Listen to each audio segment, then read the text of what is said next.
क्या आपने कभी सोचा ये कॉन्स्टिट्यूशन क्या है, ये कॉन्स्टिट्यूशन किसने बनाया, ये कॉन्स्टिट्यूशन बना क्यों, क्या हमें इसकी जरूरत थी? बस इन्हीं सारे सवालों का जवाब जो है आज आपको इस लेक्चर में मिल जाएगा। ये लेक्चर ना आपके एसएससी एग्जाम के लाडले सब्जेक्ट का सबसे इंपॉर्टेंट टॉपिक है। लाडला सब्जेक्ट यानी पॉलिटी, इंपॉर्टेंट टॉपिक यानी मेकिंग ऑफ इंडियन कॉन्स्टिट्यूशन। अब मैंने इस स्टेटमेंट में पॉलिटी और कॉन्स्टिट्यूशन के बारे में बात करी है ना, तो हमारे लिए सबसे जरूरी तो यही हो जाता है कि पॉलिटी और कॉन्स्टिट्यूशन का मतलब समझ ले। बिल्कुल सही। अब पॉलिटी का मतलब क्या है तो चलिए देखते हैं। देखो बहुत ना इजी सी डेफिनेशन है, that is how a state will be ruled, right.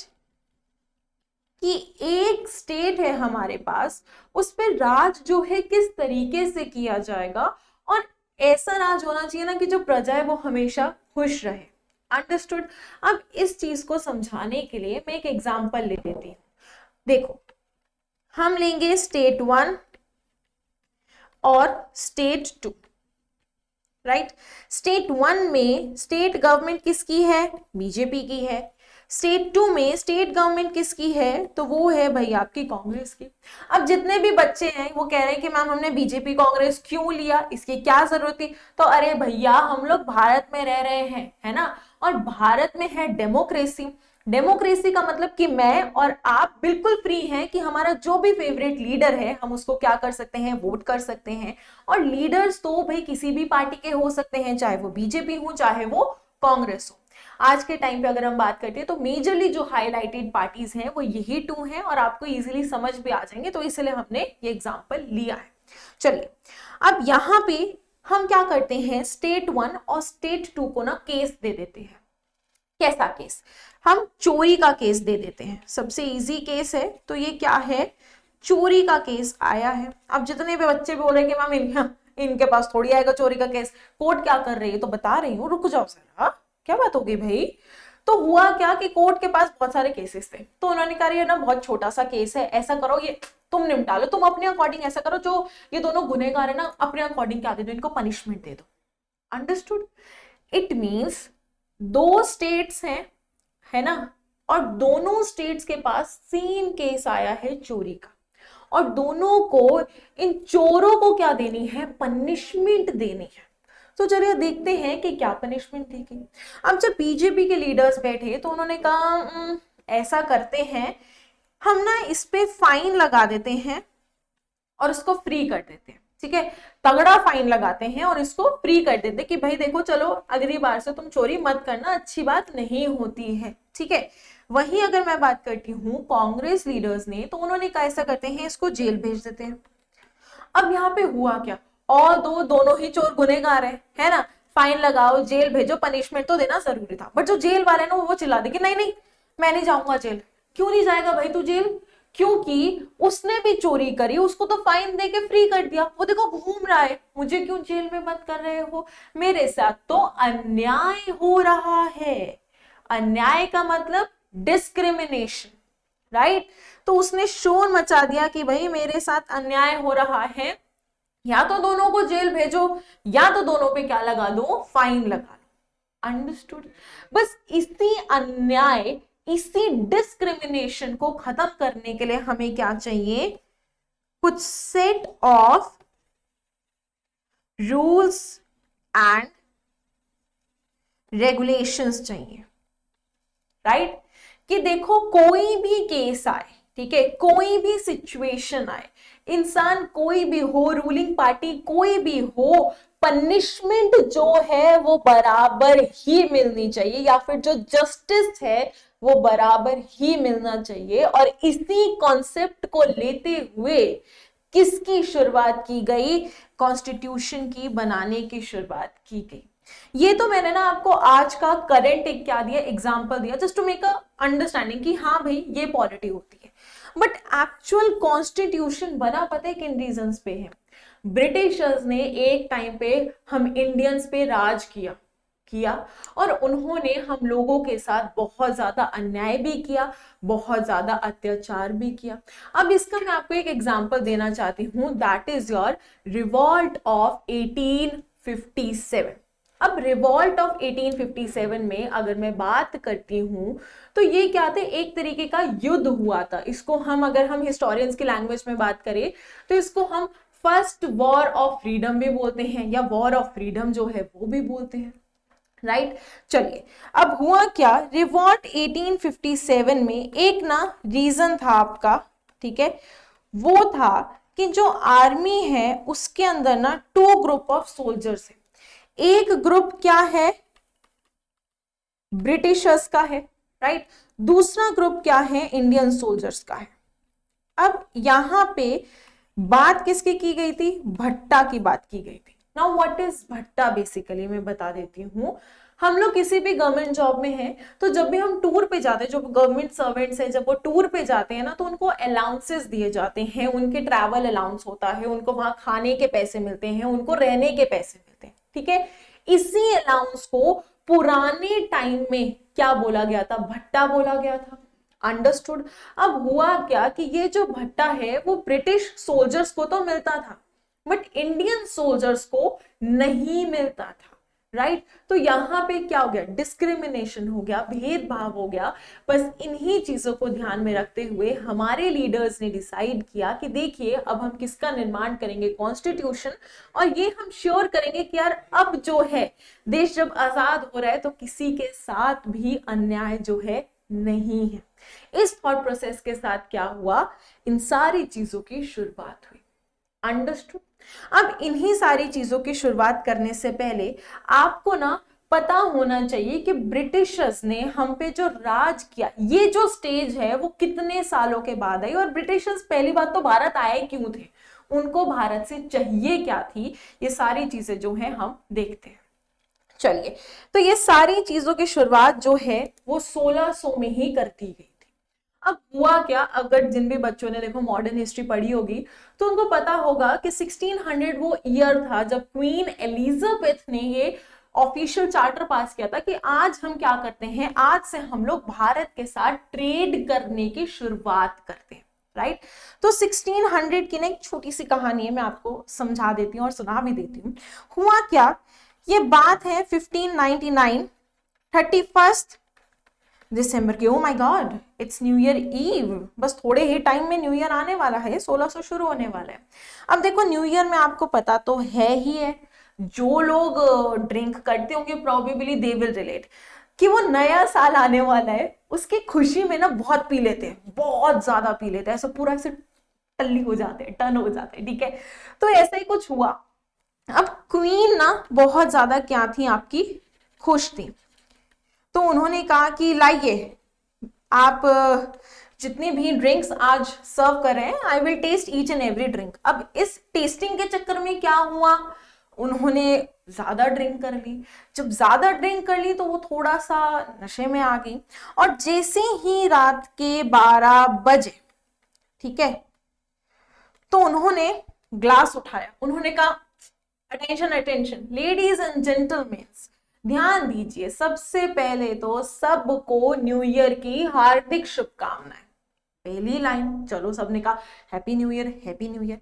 दूसरी लाइन उन्होंने कहा, और इसी के साथ में न्यू ईयर की पहली अनाउंसमेंट करती हूं कि हम लोग इंडिया के साथ क्या शुरू करेंगे, ट्रेड करना शुरू करेंगे।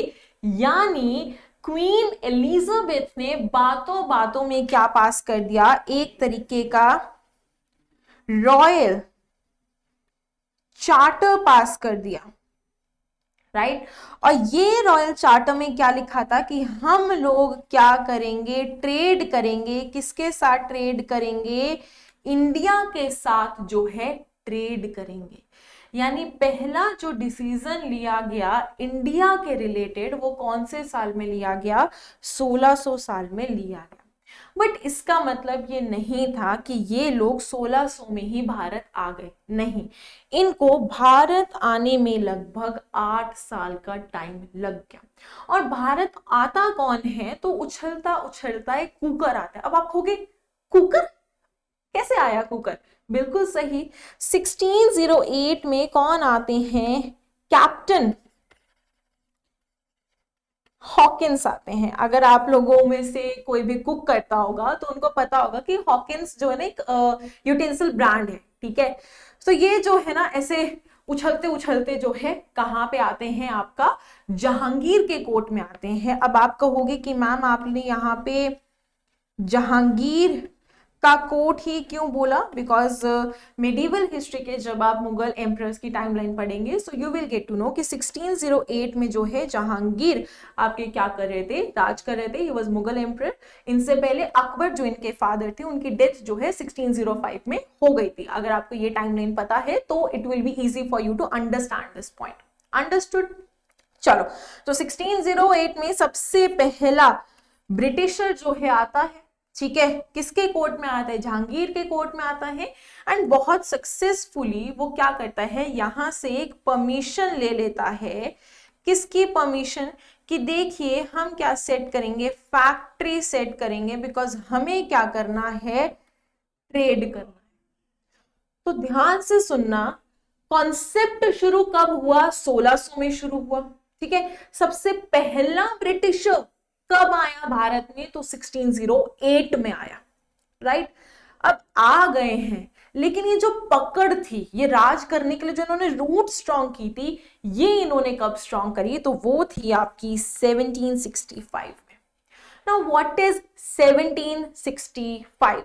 एक ऐसा ईयर जिसमें हमने क्या देखी थी? Just a second, treaty of Allahabad. अब what is treaty of Allahabad? देखिए इससे पहले क्या हुई थी आपकी? बैटल ऑफ बक्सर हुई थी, ठीक है। एंड बैटल ऑफ बक्सर में क्या थे? जो आपके शाह आलम टू थे, दो लोगों के साथ हुई थी। मैं आपको क्लियरली बता देती हूँ यहाँ पे। तो जो आपके शाह आलम टू हैं वो हार गए थे, ठीक है। और उन्हीं के साथ मेजरली ये ट्रीटी जो है की गई थी। अब इस ट्रीटी में शाह आलम को इलाहाबाद जो है वो गिफ्ट किया गया था और इन रिटर्न उनसे मांगा गया था दीवानी राइट। दीवानी राइट का मतलब क्या है? सबसे पहला कलेक्शन ऑफ रेवेन्यू। नाउ ये बहुत बड़ा पॉइंट है। What is collection of revenue? अब 1765 में हुआ क्या कि हेक्टर मुनरो की लड़ाई हुई। किससे? सबसे पहले तो शाह आलम टू से, और इनके साथ किसके साथ हुई थी यहाँ पे? तो वो थे आपके नवाब ऑफ अवध के साथ, राइट। अब ये बैटल में अगेन जो आपके ब्रिटिशर्स हैं वो जीत जाते हैं, राइट। और वो एक ट्रीटी करते हैं। ट्रीटी का मतलब बेसिकली यहाँ पे क्या होता है? समझौता होता है, ठीक है। अब समझौते में उन्होंने क्या करा? जो नवाब ऑफ अवध था उससे उन्होंने कहा कि लाओ यार, तुमने लड़ाई की है, पहले तो कंपनसेशन दो, 50 लाख रुपए दे दो, ठीक है। दूसरा उन्होंने कहा कि मुझे इलाहाबाद का एरिया अच्छा लग रहा है, ये दे दो। अब नवाब ऑफ अवध ने कहा कि यार प्लीज जो लेना है लो, मेरा पीछा छोड़ो, ठीक है। अब ब्रिटिशर्स इतने ज्यादा स्मार्ट थे ना कि उन्होंने जो नवाब ऑफ अवध से इलाहाबाद की लैंड ली, वही लैंड उन्होंने मुगल एम्परर शाह आलम टू को गिफ्ट कर दी। क्यों गिफ्ट कर दी? क्योंकि उनको पता है कि नवाब ऑफ अवध के पास इतनी पावर्स नहीं जितना इस मुगल एम्परर के पास पावर्स है। बिल्कुल सही। अब Shah Alam to letter Mughals में आते हैं, और लेटर मुगल्स की इमेज तो बिल्कुल ठीक नहीं भाई हमारे सामने, हमें पता है, हम उनका ऐसे करके फटाफट से पढ़ देते हैं, राइट। तो लेटर मुगल्स में देखा कि भाई इनको क्या गिफ्ट किया गया? इलाहाबाद गिफ्ट किया गया, और इन रिटर्न दीवानी राइट मांगा। दीवानी राइट में सबसे पहले आता है collection of revenue. Now what is revenue? Basically अगर मैं बात करती हूँ कि एक एरिया, एक स्टेट, ठीक है, कितना पैसा सालाना अर्न कर रहा है, ठीक है, हमें कितना प्रॉफिट मिल रहा है उस पर्टिकुलर एरिया से, उसको आप रेवेन्यू बोल सकते हैं। तो यहाँ पे इन्होंने कहा कि देखिए यार, हमने आपको इलाहाबाद दिया ना, कि हमें राइट दे दो फटाफट से कि हम लोग क्या है, कुछ एरियाज का रेवेन्यू को मॉनिटर कर सके। अब वो कुछ एरिया कौन से थे? तो उस टाइम का सबसे बड़ा एरिया बंगाल, बंगाल से लगभग एशिया का 60% ऑफ ट्रेड होता था। उसके साथ साथ बिहार, उसके साथ साथ हमारा उड़ीसा, ठीक है, यही सारे स्टेट्स का रेवेन्यू राइट जो है किसने मांग लिया? ब्रिटिशर्स ने मांग लिया। ब्रिटिशर्स ने कहा ये तो बहुत आसान हो गया, अब हमारे पास पैसे वाला क्या है? रेवेन्यू है। और देखो भाई, जिसके पास पैसा होता है उसके पास पावर तो होती ही है। बस यही कॉन्सेप्ट जो है यहाँ पे उन्होंने लगाया और धीरे धीरे करके अपने ट्रेड रूट्स जो है वो स्ट्रॉन्ग करना शुरू कर दिए। धीरे धीरे उन्होंने एक फैक्ट्री, दूसरी फैक्ट्री, तीसरी फैक्ट्री, चौथी फैक्ट्री, पांचवी फैक्ट्री लगाना शुरू कर दिया। इंडियंस ने सोचा कि यार इनके पास तो बहुत दिमाग है, एक बिजनेस, दो बिजनेस, तीन बिजनेस, चार बिजनेस करे ही जा रहे हैं। तो इंडियंस उन पे ट्रस्ट करने लग गए, है ना। अब जो वो बिजनेस लगा रहे थे उसमें इंडियंस ही क्या कर रहे थे? काम कर रहे थे। और इंडियंस जब काम करते हैं तो दिल लगा के काम करते हैं, मतलब बहुत ज्यादा हार्ड वर्किंग होती है इंडियंस, राइट। और ब्रिटिशर्स ने एक पॉइंट के बाद इसका फायदा उठाना शुरू कर दिया और उसी का रिटेलिएशन हमें कब देखने को मिलता है? आपके इस रिवॉल्ट ऑफ 1857 में देखने को मिलता है। और दो इंडिया का पोर्शन जो है वो हार जाता है, बहुत सारे मल्टीपल रीजंस रहे थे इसके, क्योंकि जो इंडियन किंग्स थे उन्होंने क्या कर दिया? धोखा दे दिया, वो ब्रिटिशर्स के साथ जाके मिल गए, ठीक है। हमारे पास एक लीडर नहीं था, we don't have a strategy, हमारे पास एक स्ट्रैटेजी नहीं थी कि कैसे हम इस जो रिवॉल्ट है इसको सक्सेसफुल कर पाए, ठीक है। लेकिन ये रिवॉल्ट ना ब्रिटिशर्स के दिल में डर बिठाने के लिए बहुत इनफ थी। ब्रिटिशर्स ने कहा कि एक सेकेंड, इंडियंस अगर मिल जाएं तो हमें ऐसे निचोड़ के तो फेंक देंगे नींबू की तरह, है ना। और इसी डर की वजह से वो यहां पे पता है क्या पास करते हैं? That is your GOI, government of India act 1858, जिसमें वो लोग एक पोजीशन निकालते हैं, दैट इज वॉइस रॉय।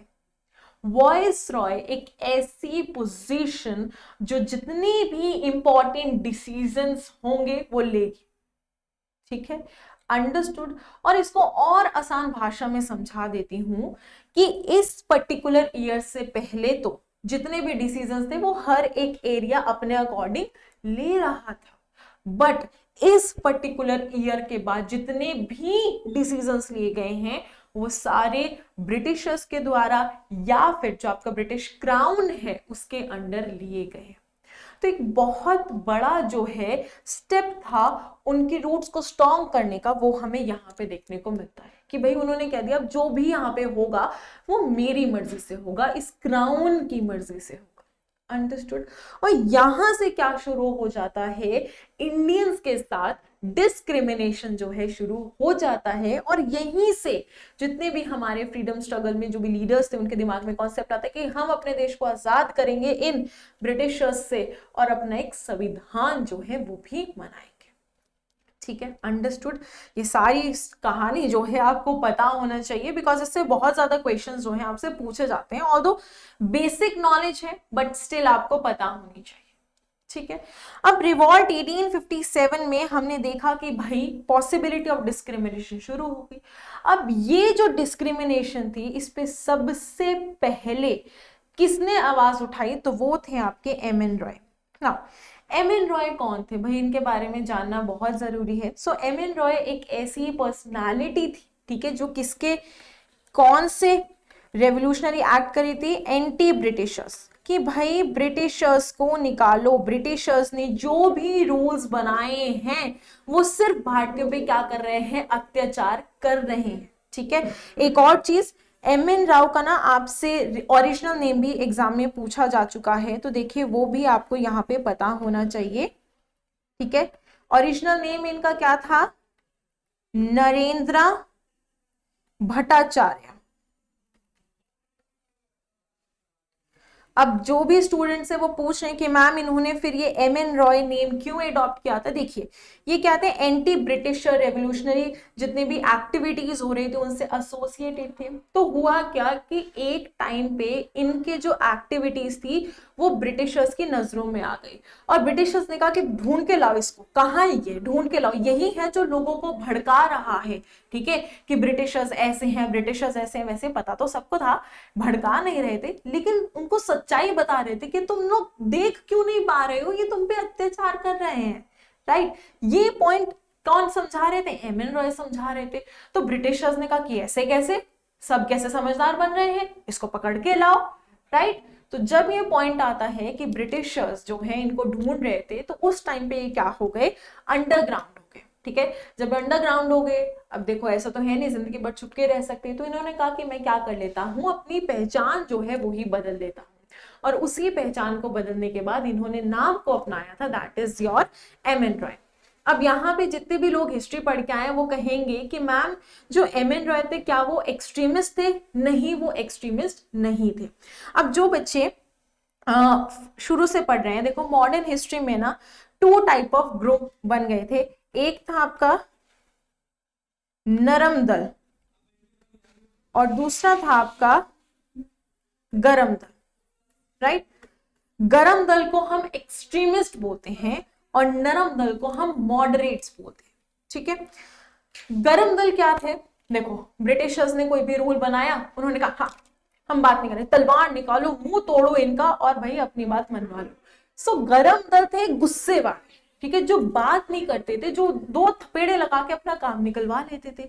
लेकिन नरम दिल वाले बहुत प्यारे थे, वो कहते थे कोई बात नहीं, इन्होंने गलत रूल निकाला है, हम लोग बैठेंगे, हम लोग चर्चा करेंगे और बात को रिजॉल्व कर लेंगे। सो एम.एन. रॉय जो है टेक्निकली ना तो नरम दल से थे ना ही वो गरम दल से थे। यस, वो एक ऐसे इंसान थे जिन्होंने उस टाइम पे बहुत लोगों को ये रियलाइज करवाया कि भाई देखो तुम्हारे साथ गलत हो रहा है, और इसी वजह से उनको क्या होना पड़ा, अंडरग्राउंड होना पड़ा। और इस बात का प्रमाण कौन सा ईयर देता है, 1934 देता है, जब उन्होंने सबसे पहले आवाज उठाई कि हमें अपना संविधान चाहिए, हमें अपना खुद का संविधान चाहिए। अंडरस्टूड, बात समझ आ गई, बिल्कुल सही। अब इस एक इंसान की आवाज को समझने के लिए कितनी बड़ी बात है और कितनी इंपॉर्टेंट बात है, इंडियन नेशनल कांग्रेस को लगभग 1 साल लग गया। राइट, इंडियन नेशनल कांग्रेस कौन थी उस टाइम की, आप एक पॉलिटिकल पार्टी कंसीडर कर सकते हैं। अंडरस्टूड, तो इन्होंने कहा कि हाँ हमें भी क्या चाहिए, अपना संविधान चाहिए। और क्वेश्चन में ना आपको ट्रिक करके पूछा जाता है कि इंडियन कॉन्स्टिट्यूशन की ऑफिशियल डिमांड जो है वो कौन से ईयर में की गई थी, तो याद रखना 1935 में। किसने करी थी, आईएनसी ने करी थी। Why it is official and M N. Roy's demand was unofficial, because ये क्या है, पॉलिटिकल पार्टी है, इसमें कुछ लीडर्स है, ठीक है, उनको नॉलेज है, राइट, एंड वो जो है अपना काम ब्रिटिशर्स के साथ मिलके कर रहे हैं। ठीक है, in the case of M.N.. Rao अगर हम देखते हैं तो वो सच्चाई से रूबरू करा रहे थे लोगों को, इसलिए भाई वो खटक रहे थे ब्रिटिशर्स की आंखों में। Understood, so I guess the concept of official demand is clear. अब इसी ऑफिशियल डिमांड को वापस से 1938 में कौन डिमांड करते हैं, हमारे respected Jawaharlal Nehru ji, but with a condition. Right, now what is condition, कि हमें हमारा संविधान चाहिए, हमें क्या चाहिए, कॉन्स्टिट्यूशन चाहिए। राइट, और इस कॉन्स्टिट्यूशन को जो भी मेंबर्स बनाएंगे वो क्या होने चाहिए, ओनली इंडियंस होने चाहिए। ठीक है, हमें कोई भी ब्रिटिशर इस ग्रुप में नहीं चाहिए। अंडरस्टूड, इस ग्रुप को बोलते हैं क्या है, कॉन्स्टिट्यूएंट असेंबली बोलते हैं। राइट, कॉन्स्टिट्यूएंट असेंबली की डेफिनेशन क्या है, a group of members who are going to write their own constitution. Understood, ये मैं यहां पे लिख देती हूं, मेंबर्स में कौन चाहिए थे आपको, ओनली इंडियंस। चलिए, अंडरस्टूड, ओके। अब 1938 तक तो ब्रिटिशर्स इग्नोर कर रहे हैं, ओहो एम.एन. राव ने कुछ बोल दिया, बात नहीं। ओहो आईएनसी ने कुछ डिमांड रखी, कोई बात नहीं। ओहो जवाहरलाल नेहरू जी ने भी कुछ बोल दिया, कोई बात नहीं। बट फिर आए ना ऊंट पहाड़ के नीचे, और इस ऊंट पहाड़ के नीचे को हम बोलते हैं आपका वर्ल्ड वॉर 2, जो शुरू कब हो गई थी आपकी 1913, सॉरी जो शुरू हो गई थी आपकी 1939। अब वॉर शुरू होगी तब ब्रिटिशर्स को याद आया कि अरे हमें तो ना इंडियंस का सपोर्ट चाहिए था, है ना। और ये जब याद आया ना तब तक साल क्या हो गया था 1940 हो गया था। और तब उन्होंने क्या निकाली, अपनी पहली गोली निकाली। अब गोली क्या होता है मैं थोड़ा सा एक्सप्लेन कर देती हूँ। देखो अब होता है ना जैसे हम छोटे बच्चे होते थे तो हमें चाहिए कि नहीं मम्मा मुझे कुरकुरे चाहिए, मुझे कुरकुरे चाहिए, ठीक है, मुझे चिप्स चाहिए, चिप्स चाहिए। तो मम्मी कहती थी कोई बात नहीं, देख अभी मैं काम कर रही हूँ ना, आधे घंटे बाद मेरा काम खत्म हो जाएगा, ठीक है, फिर हम जो है तेरे कुरकुरे चिप्स लेने चले जाएंगे। और हम लोग शांत हो जाते थे, लेकिन वो आधा घंटा कभी पूरा नहीं होता था। इसी को कहते हैं गोली देना, राइट। तो 1940 में सबसे पहले एक ब्रिटिशर्स के द्वारा गोली निकाली गई जिसको कहा अगस्त ऑफर। अब अगस्त ऑफर में उन्होंने कहा कि देखो भाई हम ऐसा करते हैं कि हम जो है ना हमारी executive council, now what is executive council, let me explain you first. Execute से एक वर्ड ले, एग्जीक्यूटिव से एक वर्ड ले लो, एग्जीक्यूट। एग्जीक्यूट का मतलब क्या होता है, कोई भी काम करना। सो ये काउंसिल क्या करती थी, कोई भी पॉलिसी है, कोई भी रूल है वो बनाती थी, ठीक है। और इसमें अगर मैं बात करूंगा, आप इतिहास में पढ़ेंगे तो मेंबर्स ना कभी एक होते थे, कभी दो होते थे, फिर धीरे धीरे 15 हुए, फिर 16 हुए। यहां पे इन्होंने कहा कि हम ये काउंट जो है और बढ़ा देंगे। यहां तक बात क्लियर होगी, ओके। नेक्स्ट इन्होंने यहां पे बोला कि हम क्या देंगे, डोमिनियन स्टेटस देंगे। अब डोमिनियन स्टेटस क्या होता है वो भी समझ लो। देखो आज के टाइम का मैं एक एग्जांपल समझा देती हूं। हम अगर बात करते हैं सो डोमिनियन स्टेटस में कहा गया कि जितने भी डिसीजंस है वो ब्रिटिशर्स लेंगे, लेकिन उसको प्रेजेंट, उसको इंडियंस के सामने कौन लेके आएगा, एक इंडियन लीडर लेके आएगा, ठीक है। अब ये सुनने में तो बहुत अच्छा लग रहा है कि ब्रिटिशर्स कह रहे थे कि यार एक हमारे पास क्या होगा, इंडियन लीडर रिप्रेजेंटेटिव होगा, बट टेक्निकली बात सुनो, ब्रिटिशर्स ने ना ज्यादातर ऐसी पॉलिसीज बनाई है जिससे इंडियंस को गुस्सा ही आए, है ना। और अगर कोई इंडियन लीडर वैसी पॉलिसीज उनके सामने लेके आएगा तो उनको लगेगा कि यार यही इंडियन है, इसी ने गलत पॉलिसीज जो है एक्सक्यूज मी बनवाई है, ठीक है। नेक्स्ट अगर मैं बात करती हूं तो यहां पे इन्होंने कहा कि चलो ठीक है भाई, हम आपको कॉन्स्टिट्यूशन बनाने की भी परमिशन जो है दे देंगे, राइट। लेकिन अगस्त ऑफर की बाकी बातें सुनकर हमें पता था कि ये हमें जो है कॉन्स्टिट्यूशन बनाने की परमिशन नहीं देंगे। खुद सोचो, एक तरफ ये कह रहे हैं कि देखो भैया आप क्या कर सकते हो, आप डोमिनियन स्टेटस ले सकते हो, यानी इंडियन लीडर्स जो हैं आपके ही रहेंगे, आप जिन लीडर्स को चुनोगे वही क्या है एक तरीके से आपके सामने प्रेजेंट किए जाएंगे। डिसीजंस कौन ले रहे हैं, ब्रिटिशर्स। ये क्या है, एक तरीके का डिस्क्रिमिनेशन नहीं है, डिसीजन हम इंडियंस भी तो ले सकते हैं, राइट। और जब हम इंडियंस डिसीजंस लेंगे तभी तो ये बात अप्रूव होगी।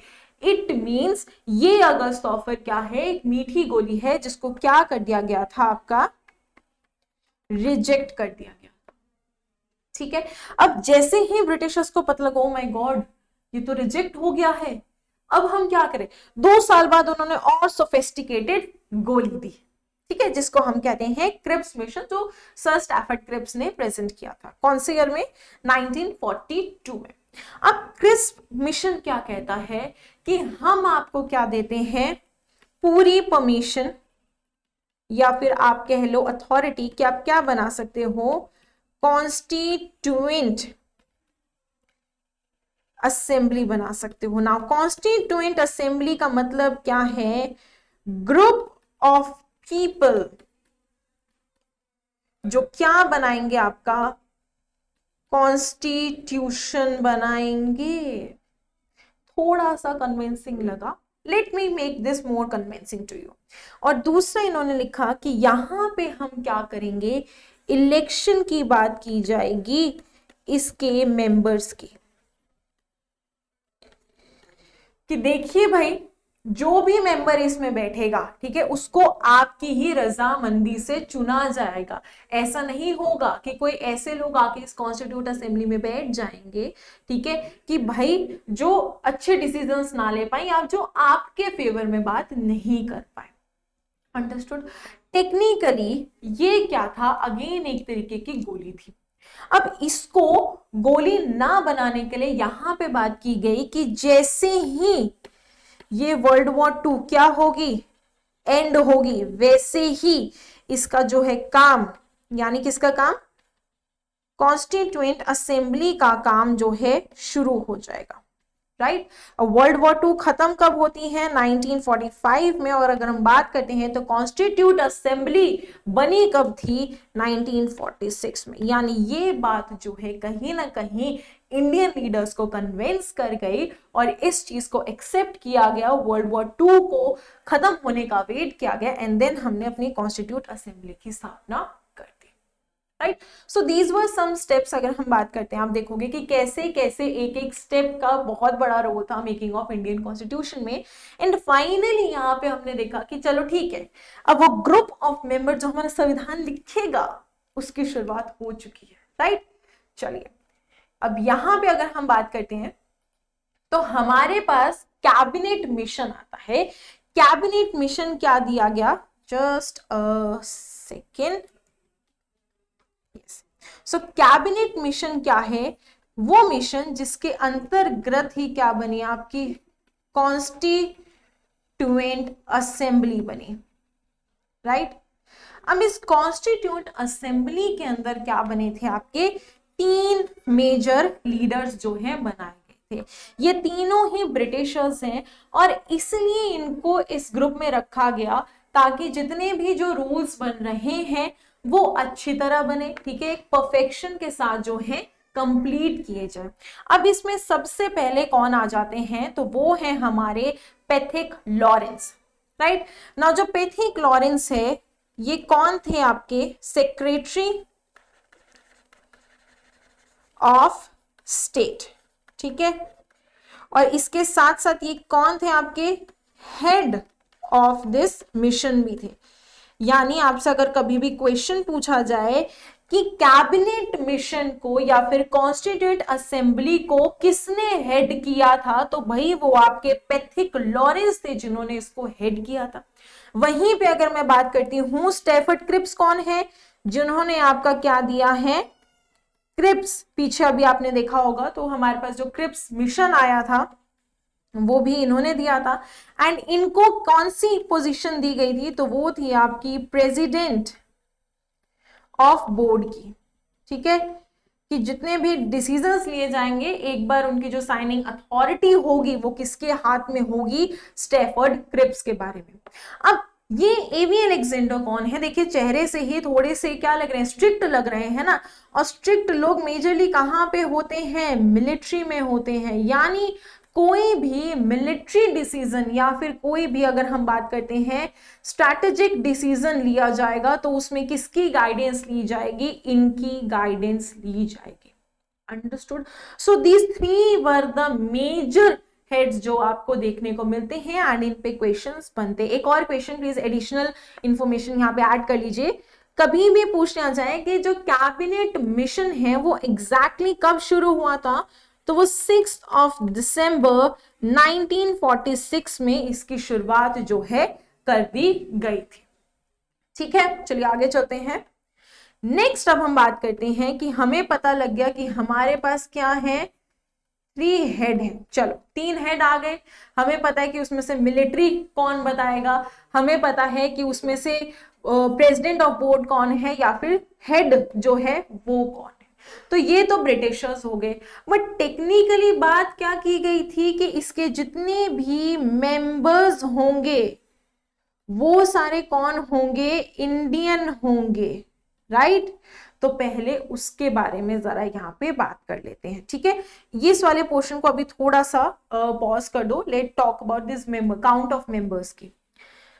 तो आपसे 2-3 टाइप ऑफ क्वेश्चन पूछे जाते हैं, ठीक है। सबसे पहला जो आपसे क्वेश्चन पूछा जाता है वो ये है कि टोटल मेंबर्स कितने थे, तो टोटल मेंबर्स थे आपके 389। ओके, अब इस 389 को क्या कर दिया गया था, 3 पार्ट्स में डिवाइड कर दिया गया था। नाउ फर्स्ट पार्ट क्या था कि ब्रिटिश प्रोविंसेस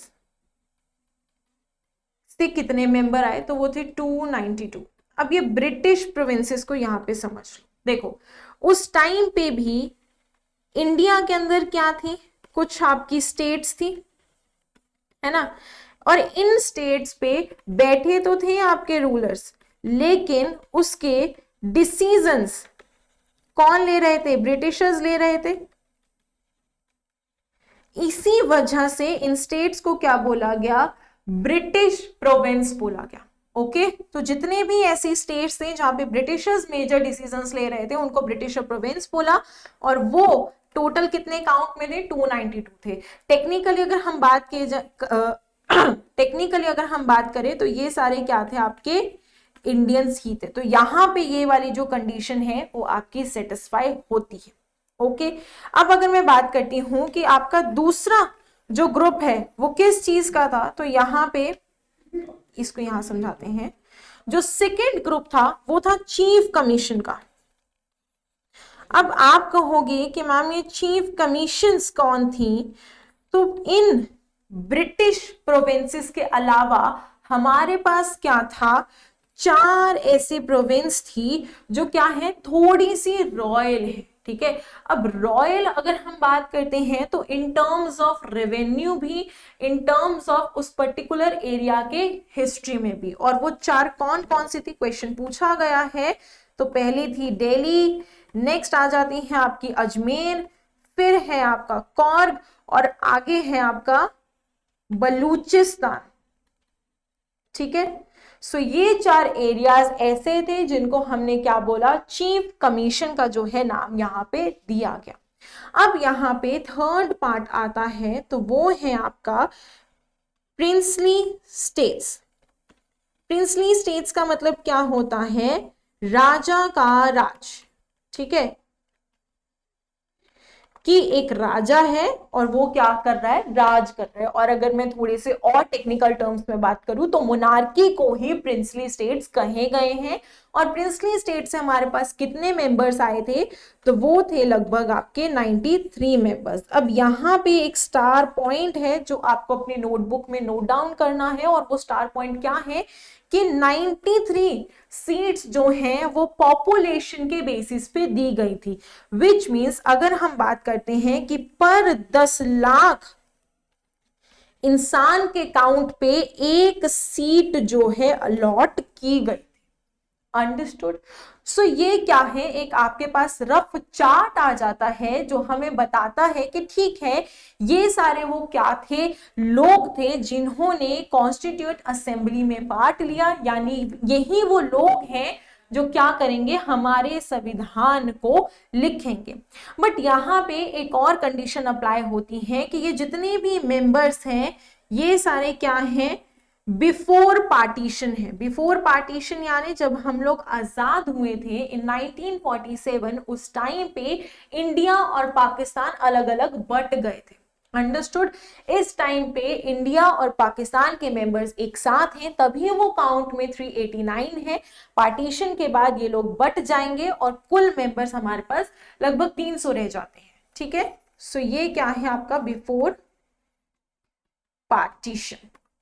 चलिए थोड़ा सा अगर मैं बात करती हूं तो हम आफ्टर पार्टीशन के बारे में भी यहाँ पे जो है बात कर लेते हैं। Just second, let me remove this all, ठीक है। चलो next we have after partition हमारे पास कितने मेंबर्स थे, तो मैंने बोला था लगभग आपके 300 यानी 299 मेंबर्स हमें देखने को मिलते हैं, जिसमें से 284 किसके थे, ब्रिटिश इंडिया के थे। अब यहाँ पे इंडिया क्यों आ गया है, बिकॉज पार्टीशन हो चुकी है एंड हम लोग आजाद हो चुके हैं।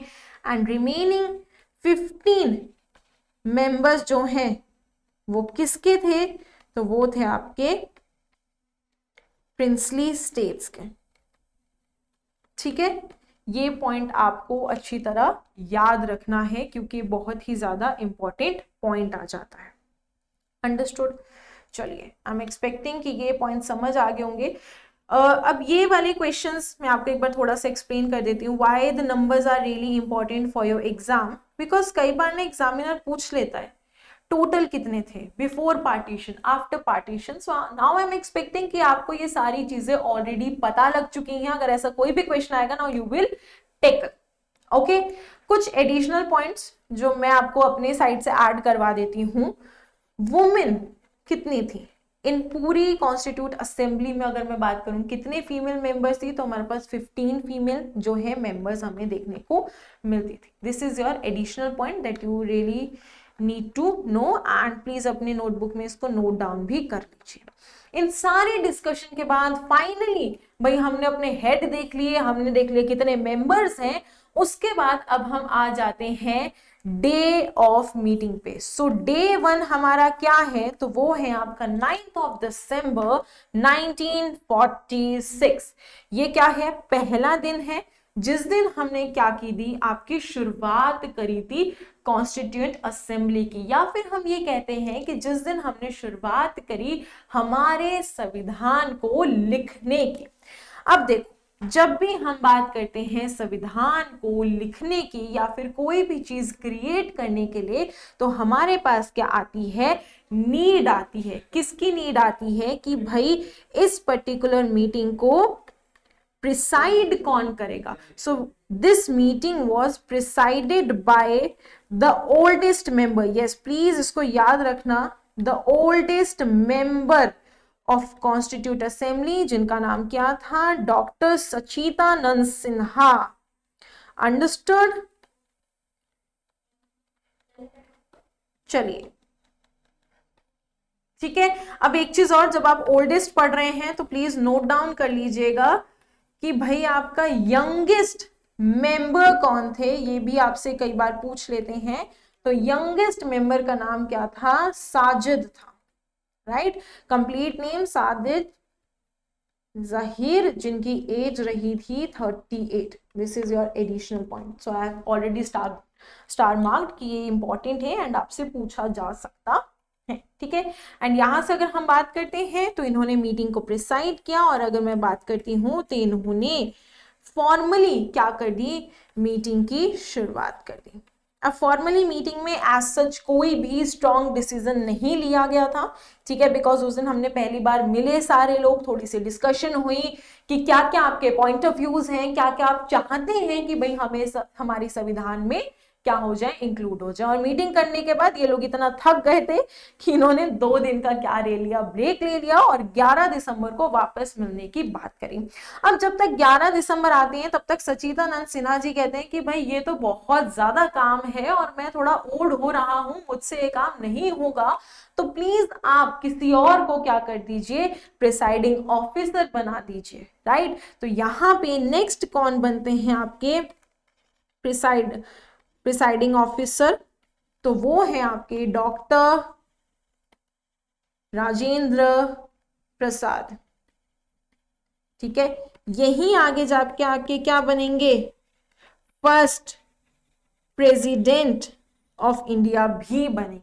ठीक है, और यहीं पे 2-3 चीजें मैं आपको मेंशन कर देना चाहती हूं। जैसे ही डॉक्टर सचिदानंद सिन्हा जी ने क्या कर दिया, इस गद्दी को छोड़ दिया, वहीं पे इनके आगे नाम लग जाता है टेम्परेरी। बिल्कुल सही, आपसे कई बार पूछा जाता है कि temporary president of constitute assembly कौन थे, तो वो थे डॉक्टर सचिदानंद सिन्हा। नाउ दोस्त जो ये पूछ रहे हैं कि मैम वाई आपने क्यों यहाँ पे प्रेसिडेंट वर्ड यूज किया, बिकॉज प्रेसिडेंट का अगर मैं टेक्निकली वर्क देती हूं तो ये भी क्या है, लोकसभा और राज्यसभा के प्रिसाइडिंग ऑफिसर है। ठीक है, जिसकी वजह से इसको और प्रिसाइडिंग ऑफिसर को सिमिलर जो है ट्रीट किया जाता है या फिर कंसीडर किया जाता है। ये चीज प्लीज आप याद रखिएगा। और इसी के साथ यहाँ पे ये भी आ जाता है कि जब ये टेम्परेरी थे तो ये क्या बन गए आपके permanent president of constitute assembly बन गए। सो क्वेश्चन पूछ ले, who was the second presiding officer, who was the first president of India, who was the permanent president of constitute assembly, तो वो कौन होंगे आपके डॉक्टर राजेंद्र प्रसाद होंगे। इनके साथ ना एक एडिशनल पॉइंट भी होता है, those who are preparing for SSC, I guess उनको पता होगा कि एसएससी में ना एक टाइप ऑफ क्वेश्चन आता है दैट इज निकनेम्स, ठीक है, पर्सनालिटीज एंड निकनेम। तो जो आपके राजेंद्र प्रसाद जी हैं उनको निकनेम दिए गए हैं जैसे कि आजाद शत्रु, ठीक है, उसके अलावा देशारत्न। तो ये सारे निकनेम्स जो हैं आपको यहाँ पे पता होने चाहिए, ठीक है। तो नाउ अब हमें ये पता लग गया कि 9 दिसंबर को मीटिंग करके वो लोग थक गए थे, ठीक है। थकने के बाद 2 दिन के ब्रेक के बाद मिले, कब मिले 11 दिसंबर को, राइट। और 11 दिसंबर को कौन बने आपके पहले और परमानेंट प्रेसिडेंट, तो वो है डॉक्टर राजेंद्र प्रसाद, बिल्कुल सही। जब प्रेसिडेंट बनता है तो क्वाइट ऑब्वियस कि वाइस प्रेसिडेंट भी बने होंगे, तो वो कौन थे आपके एच.सी. मुखर्जी, ठीक है। सिख अगर आपसे पूछ रहे कि who was the vice president constitute assembly के, तो वो थे आपके एच.सी. मुखर्जी। अंडरस्टूड। ये सारी चीजें हम एक्सपेक्टिंग आपको सारी समझ आ रही होंगी। चलिए, अब ये थी भाई 11 तारीख। अब 11 तारीख को भी वो काम करके क्या गए, थक गए, तो उन्होंने कहा चलो 2 दिन बाद मिलते हैं। और 2 दिन बाद भाई जब वो लोग मिले तो सबसे बड़ा डिसीजन लिया गया और वो था आपका ऑब्जेक्टिव रेजोल्यूशन। ये डिसीजन लिया किसने था, तो याद रखिएगा जवाहरलाल नेहरू जी ने ये डिसीजन जो है आपका लिया था, ठीक है ना। व्हाट इज ऑब्जेक्टिव रेजोल्यूशन अगर मैं बात करती हूं तो आज का जो प्रीएम्बल है ये पर्टिकुलर ऑब्जेक्टिव रेजोल्यूशन उसी प्रीएम्बल का सोर्स है। अब कैसा सोर्स है, प्रीएम्बल में हम पढ़ते हैं सॉवरेनिटी, जस्टिस, इक्वालिटी, फ्रीडम, ये सारी बातें इसी ऑब्जेक्टिव रेजोल्यूशन में लिखी गई थी। इसी ऑब्जेक्टिव रेजोल्यूशन में ये भी लिखा गया था कि भाई देखो हमारा जो भारत है वो डाइवर्स है, बट जब यही डाइवर्सिटी एक साथ आएगी तब भारत की शान बढ़ाएगी। और इसी में क्या देखने को मिला था हमें, यूनिटी ऑफ डाइवर्सिटी की बात भी देखने को मिली थी, ठीक है। थोड़ी सी यहाँ पे राइटिंग खराब हो गई है तो मैं दोबारा से रिपीट कर देती हूँ, this is unity of diversity. ये सारी चीजें किसमें थी, तो भाई ये सारी चीजें इस 13 अगस्त की मीटिंग में जो ऑब्जेक्टिव रेजोल्यूशन है उसमें बात की गई थी। अब ध्यान रखिएगा कि ये ऑब्जेक्टिव रेजोल्यूशन की बात तो 13 दिसंबर को की गई थी, लेकिन अगर कोई आपसे पूछ लेता है कि भाई इसको अपनाया कब गया था, तो इसको अपनाया गया था 22 ऑफ जनवरी 1947 में। यस, जैसे कि हम बात करते हैं हमारा संविधान पूरा किसी और दिन होता है लेकिन उसको अपनाया किसी और दिन जाता है। सिमिलरली कि इसकी चर्चा जो है वो तो 13 दिसंबर को हो गई थी, बट अगर आपसे कोई पूछे इसको अपनाया कब क्या, तो भाई वो आपका 22 जनवरी 1947 को अपनाया गया। अब इन्हीं सारी चर्चाओं के बाद हमें क्या देखने को मिलता है, इंडिपेंडेंस एक्ट देखने को मिलता है। आप देख सकते हैं कि जब इंडिपेंडेंस एक्ट आया उसी के अंदर हमें 15 ऑफ अगस्त को, एंड अगर हम बात करते हैं पाकिस्तान तो उनको 14 ऑफ अगस्त को क्या मिल गई थी, आपकी आजादी मिल गई थी, ठीक है। ये चीज प्लीज याद रखिएगा। नाउ जब हम आगे चलते हैं तो आपको पता होना चाहिए कि इसी के साथ साथ we also mark the end of British rule, कि इसके बाद जो ब्रिटिश रूल था वो खत्म हो गया और इसी के साथ साथ हमें क्या मिल गई, एक लेजिस्लेटिव फ्रीडम मिल गई। लेजिस्लेटिव फ्रीडम का मतलब क्या होता है कि अब हम अपने डिसीजंस खुद ले सकते हैं, अपने लिए पॉलिसीज खुद बना सकते हैं, हमें ब्रिटिशर्स की जरूरत नहीं है किसी भी डिसीजन लेने के लिए। ओके एंड इसी के साथ साथ एक और चीज कि लेजिस्लेटिव फ्रीडम देने का जो डिसीजन है वो 18 जुलाई को ही क्या ले लिया गया था, 18 जुलाई 1947 को ही ले लिया गया था। बट इसको हम तक देने में ब्रिटिशर्स को बहुत ज्यादा दुख हो रहा था, दैट्स वाई उन्होंने 15 अगस्त तक क्या किया, वेट किया, बहुत ज्यादा दुख मनाया कि ओफो अब हमें इनको आजाद करना ही पड़ेगा। ठीक है, चलिए इसके बाद द मेजर इंपॉर्टेंट कंफ्यूजन जो आती है कि ma'am what is this adoption date and what is this enaction date. ठीक है, ये तो सबसे बड़ी आप लोगों की क्या है, एक कंफ्यूजन है कि क्या है मैम ये चीज। देखो, एडॉप्शन डेट का मतलब है कि जब हमारा संविधान क्या हो गया था, कंप्लीट हो गया था। सो हमारा जो संविधान है वो 26 नवंबर 1949 को ही कंप्लीट हो गया था।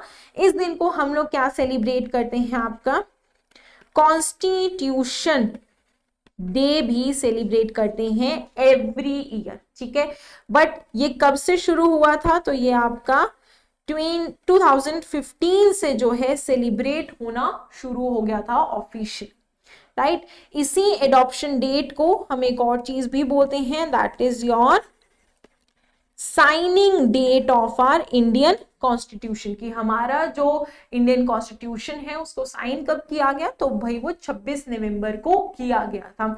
इसी के साथ साथ जब ये कॉन्स्टिट्यूशन साइन हो गया था तो कुछ आर्टिकल्स जो हैं वो भी लागू किए थे, और वो कौन से थे, आर्टिकल्स 5 to लेके 9, जो आज के टाइम पे आप देखेंगे तो किसके अंदर आते हैं, सिटीजनशिप के अंदर आते हैं, यानी कैसे एक इंसान को नागरिकता जो है वो मिलनी चाहिए। अब जितने बच्चे सोच रहे कि क्या सिर्फ मैम यही आर्टिकल्स पास किए थे, so the answer is no. अगर हम बात करते हैं इसके अलावा आर्टिकल 388 हो गया, ठीक है, 389 हो गया, फिर 390, 91, 392 ये भी लागू किए गए थे। बट आज के टाइम पे ये सारे क्या हैं ये सारे क्या हैं आपके रिपेल्ड हो गए हैं। किसके अंदर, 7th कॉन्स्टिट्यूशनल अमेंडमेंट एक्ट के अंदर, जो 1956 में किया गया था। ठीक है, now what is this repelled, क्या यह पार्ट नहीं है, तो बिल्कुल सही, कोई भी ऐसे आर्टिकल्स जिनकी आज के टाइम पे जरूरत नहीं है, जो आज के टाइम पे मॉडर्न इंडिया की नीड्स को नहीं कवर करते हैं, उनको हम लोग अमेंडमेंट के तहत जो है हटा देते हैं। ठीक है, अब ये जो है 26 जनवरी, सबको पता है कि इसको हम क्या सेलिब्रेट करते हैं, रिपब्लिक डे सेलिब्रेट जो है हर साल किया जाता है। ठीक है, एक ऐसा दिन जब हम लोग फाइनली डेमोक्रेटिकली फ्री होते हैं कि yes now we have all the power in our hands, अब हम हमारे हाथ में है। यही वो दिन है जब हमें फंडामेंटल राइट्स मिलते हैं। यस, कितने फंडामेंटल राइट्स हैं, फटाफट से मुझे बताना कमेंट बॉक्स में, क्योंकि मुझे पता है आधे से ज्यादा जनता गलत ही लिखेगी, मुझे यकीन है। मतलब मैं नहीं पता मुझे कौन बच्चा देख रहा है, ठीक है, बट मुझे पता है कि आज के टाइम के बहुत सारे ऐसे बच्चे जिनको पता ही नहीं कि हमारे पास फंडामेंटल राइट्स जो हैं कितनी हैं। और मैं फंडामेंटल ड्यूटीज पूछ के आपका काम बढ़ाना नहीं चाहूंगी यहाँ पे। ठीक है, यही वो दिन था जिस दिन से भाई पार्लियामेंट्री डेमोक्रेसी जो है शुरू हो जाती है ना। What is parliamentary democracy, Lok Sabha क्या है, राज्यसभा क्या है, ये कंबाइंड डिसीजंस जो है कैसे लेंगे।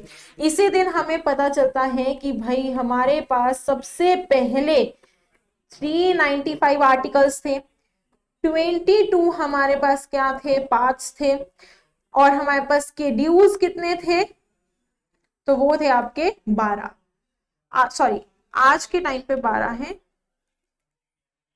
लेकिन पहले कितने थे आपके, 8 थे। आज के टाइम पे हमारे पास क्या है, 25 आपके पास हैं, लगभग 470 क्या है हमारे पास आर्टिकल्स। ठीक है, ये सारे ओरिजिनल काउंट्स हैं, ये सारे क्या हैं आपके करंट काउंट्स हैं। So this is like the basic difference and data जो मेरे ख्याल से आप सबको एक बार पता होना चाहिए। ओके, चलिए आगे बढ़ते हैं फटाफट से एंड की तरफ। Now other important points, static points basically जो मैं आपको यहाँ पे बोलना चाहूंगी। हमारा नेशनल फ्लैग कब एडॉप्ट हुआ भाई? बिल्कुल सही, जुलाई 22 को एडॉप्ट हुआ। इस पे एक और क्वेश्चन आता है कि भाई इसका लेंथ और अगर हम बात करते हैं इसका हाइट का क्या रेशो है, तो दैट इज 3:2। ठीक है, किसकी लेंथ और हाइट का रेशो क्या है? That is 3:2। कोई ये पूछ लेता है कि भाई इसको डिजाइन किसने किया है, तो भाई उनका नाम है पिंगाली। ठीक है, पिंगाली वेंके जो है उन्होंने इसको क्या किया है, आपका डिजाइन किया है। कई बार क्वेश्चन आ जाता है कि पिंगाली वेंके कहाँ से बिलोंग करते थे, तो भाई वो हमारे आंध्र प्रदेश से जो है बिलोंग करते थे। ठीक है, यही वो नेशनल फ्लैग है जिसको आप अगर हम बात करते हैं तो ट्राई कलर भी बोलते हैं। ठीक है, इसके अंदर 3 कलर्स हैं। First is your saffron, white, green and इसके अंदर क्या है आपका चक्रा भी है, राइट, जिसको टेक्निकली क्या बोला जाता है, एक मिनट, धर्म चक्र, राइट, जिसके अंदर क्या है 24 स्पाइक्स हैं। ये धर्म चक्र कहां से लिया गया था, तो भाई ये आपका अशोका की जो आपकी कैपिटल है, ठीक है, that is your lion capital, कहां पे है, सारनाथ। ठीक है, वहां से कॉन्सेप्ट जो है लिया गया है। 24 स्पाइक्स जो हैं इसके 24 अशोका के या फिर इंडिया की जो फंडामेंटल्स हैं उनके बारे में बताती हैं। नेक्स्ट हमारे पास है कि हमारा नेशनल एंथम जो है वो कब एडॉप्ट हुआ, तो वो आपके जनवरी 24 को एडॉप्ट किया गया था इन 1950। इसी के साथ साथ कि हमारा जो नेशनल एंथम है जन गण मन, वो किन्होंने लिखा है, तो भाई वो आपका रविंद्रनाथ टैगोर जी ने लिखा है। उनकी एक बुक है गीतांजलि, उसमें से हमने ये जो है अडॉप्ट किया है। Next we have national song, तो नेशनल सॉन्ग हमारा कौन सा है, वंदे मातरम है। ठीक है, वंदे मातरम कौन सी बुक से लिया गया है, तो दैट इज योर आनंद मठ। अब ये बुक लिखी किसने है, तो that is your Bankim Chandra. देखो चैटर्जी की स्पेलिंग थोड़ी सी गलत हो सकती है, तो दैट इज योर चैटर्जी। ठीक है, स्पेलिंग प्रोबेबली यहाँ पे ये जो गलत हो सकती है आपके, तो प्लीज एक बार इसको देख लीजिएगा आप स्पेलिंग को। तो नाउ अब हमें पता लग गया कि भाई हमारा नेशनल फ्लैग कब अडॉप्ट हुआ, नेशनल एंथम किसने लिखा, कब अडॉप्ट हुआ, कौन सी बुक से लिया। ठीक है, नेशनल सॉन्ग जो है, ठीक है, वो कौन सी बुक से हमने लिया है, किन्होंने वो बुक लिखी है। Now we have an answer. इसके साथ साथ अगर हम बात करते हैं तो डॉक्टर राजेंद्र प्रसाद जी क्या थे, आपके फर्स्ट प्रेसिडेंट हैं, ये मैं ऑलरेडी ही आपको बता चुकी हूँ। हमारे संविधान को लिखने में लगभग क्या लगे थे, 2 साल 11 महीने 18 दिन का टाइम लगा था, जिसके अंदर 11 सेशंस जो है हुए थे। इसके साथ साथ आपसे कभी भी एग्जाम पूछ लेता है कि भाई टोटल खर्चा जो है इसमें कितना हुआ था, तो वो था आपका 64 लाख का। अब जो लोग कह रहे हैं कि ज्यादा नहीं हुआ, तो ध्यान से सोचिए जरा, आज के टाइम पे मे बी 64 लाख जो है उतने नहीं हैं, बट उस टाइम पे 64 लाख की वैल्यू जो थी वो बहुत ही ज्यादा थी, राइट। एंड इसी के साथ हम इस लेक्चर के अंत पे आ जाते हैं। So thank you everyone, have a really nice day, do take care of yourself, please stay hydrated, study well and कर लो मेहनत यार। एक बार तो मेहनत कर लोगे, एग्जाम निकाल लोगे, तो वो जो खुशी होगी ना वो प्राइसलेस होगी। Okay, so with this happy note, thank you everyone.